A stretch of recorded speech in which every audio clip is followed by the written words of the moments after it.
Tamil Nadu gas ଦୁର୍ଘଟଣାରେ 13ରେ ପହଞ୍ଚିଲା ମୃତ୍ୟୁ ସଂଖ୍ୟା। ପାଲହଡ଼ା ଅଞ୍ଚଳରୁ ଜଣେ ମୃତ୍ୟୁ।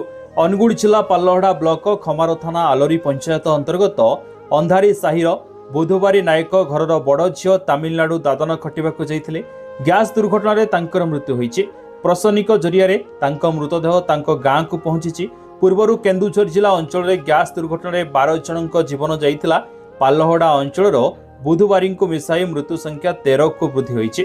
ବୁଧବାରୀ ଘରର ରୋଜଗାରିଆ ବଡ଼ ଝିଅ ହୋଇଥିବାରୁ ତାଙ୍କ ପରିବାର ଏବେ ସମ୍ପୂର୍ଣ୍ଣ ଅସହାୟ ହୋଇପଡ଼ିଛି।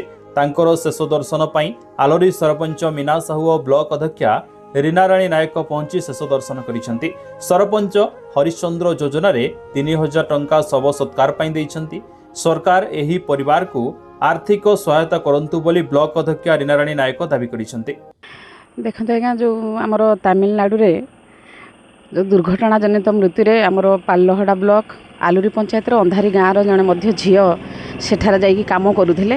କାମ କରୁଥିବା ସମୟରେ ସେ ଗ୍ୟାସ୍ ଲିକ୍ରୁ ତାଙ୍କର ମୃତ୍ୟୁ ହୋଇଛି, ଯେଉଁଟାକି ଗତକାଲି ସନ୍ଧ୍ୟାରେ ପ୍ରଶାସନିକ ସହାୟତାରେ ତାର ଶବ ଆସିକି ତାଙ୍କ ଘରେ ପହଞ୍ଚିଛି। ଖବର ପାଇଲା ପରେ ଆମେ ତାଙ୍କ ପରିବାରଙ୍କୁ ଭେଟିକି ସାନ୍ତ୍ୱନା ଦେଇଥିଲୁ। ମୁଁ ସରକାରଙ୍କୁ ନିବେଦନ କରିବି ଯେ ସରକାରଙ୍କର ଯାହା ବି ସହାୟତା ରାଶି ଅଛି ତାକୁ ପ୍ରଦାନ କରାଯାଉ।